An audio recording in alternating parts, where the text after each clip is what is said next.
Hello everyone, আশা করি তোমরা ভালো আছো, সাথে আমিও ভালো আছি। আর আজ হচ্ছে স্নান যাত্রা, মানে পূর্ণ স্নান যাত্রা। জগন্নাথ দেবের আজ হচ্ছে স্নান যাত্রা। তো আজকে যেহেতু পূর্ণিমা, তো তার জন্যে আলতাটা পরেছিলাম, আর সাথে স্নান টান সকালবেলা একদম সেরে নিয়েছি। আর আমি যতদূর জানি সকাল 8টার থেকে 10টা অবধি খুব ভালো একটা শুভ টাইম ছিল। তো স্নান যাত্রা উপলক্ষে যে টাইমিংটা থাকে, তো সকালেরটাই আমি শুধু বললাম। তো প্রত্যেক পূর্ণিমাতেই রাধারানীর কৃপাতে বা মা লক্ষ্মীর কৃপাতে যাই বলো না কেন, তো টুকটাক কিছু করে দেওয়া হয়। আর পূর্ণিমা দিন আমাদের, মানে আমার এই শ্বশুর বাড়িতে আমার শাশুড়ি, মানে আমার যে ঠাকুমা শাশুড়ি ছিলেন তারও আগে থেকে আর কি এই ব্যাপারটা রয়েছে যে পূর্ণিমা দিনকা কিছু ভোগ করে দেওয়ার ব্যাপারটা। তো আমি জানার পর থেকে আমিও এটা ট্রাই করি আমিও। তো যাই হোক, এত কথা ছাড়ি। তো আজ আমি করেছিলাম সিমই স্নান যাত্রা উপলক্ষে বা পূর্ণিমা উপলক্ষে বলতে পারো, যেহেতু আজ পূর্ণিমা।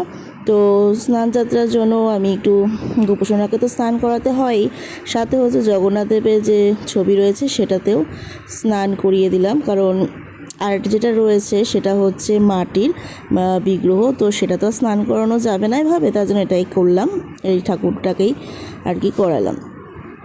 তারপরে সিমই করেছিলাম, তো সিমইটাও ঠাকুরকে দিয়ে দিয়েছি। সকাল সকালই আমার স্নান টান করে ভোগ দেওয়া হয়ে গিয়েছিল। আর গপুকে আজকে এই পিঙ্ক কালারের ড্রেসটা পরিয়েছিলাম। তো পুজো টুজো সেরে তারপরে করছিলাম সকালের টিফিন। আজ করেছিলাম ছোলার ডাল, সাথে হচ্ছে রুটি।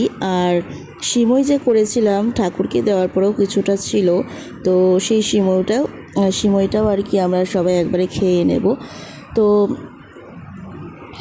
আর সকালে জলখাবার এটাই ছিল।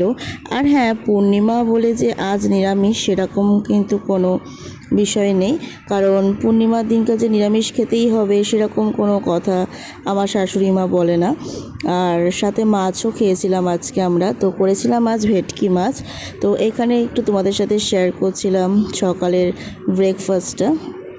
আর এখানে ভেটকি মাছ করেছিলাম, ভালো করে মাছটা ধুয়ে নিয়ে তারপরে নুন হলুদ দিয়ে রেখেছি। এবার ভেজে নেব, তারপরে সর্ষে বাটা দিয়ে পোস্ত দিয়ে যেভাবে করে সেইভাবেই করে নেব। আর এই রেসিপিটা পুরো শেয়ার করার কোনো মানে হয় না, কারণ আমরা কম বেশি সবাই জানি এই টুকটাক রেসিপিগুলো বা রান্নাবান্নাগুলো।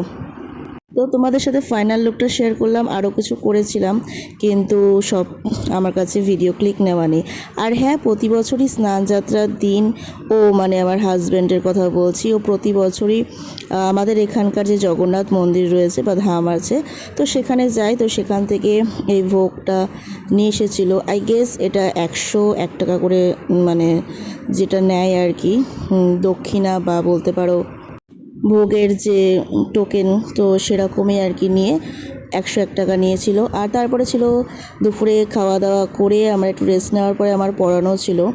আর এখানে এই যে মাছ নিয়ে এসেছিলো, আমারই একটা ছাত্র নিয়ে এসেছিলো, ওর বাড়িতে প্রচুর মাছ আছে।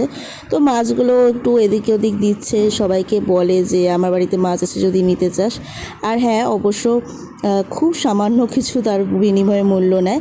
তোমরা যদি কেউ নিতে চাও অবশ্যই, কিন্তু প্রায় অনেক রকমেরই মাছ আমার এই ছাত্রটার কাছে আছে। তোমরা যদি কেউ নাও অবশ্যই জানিও। ভিডিওটি কেমন লাগলো জানাতে ভুলো না।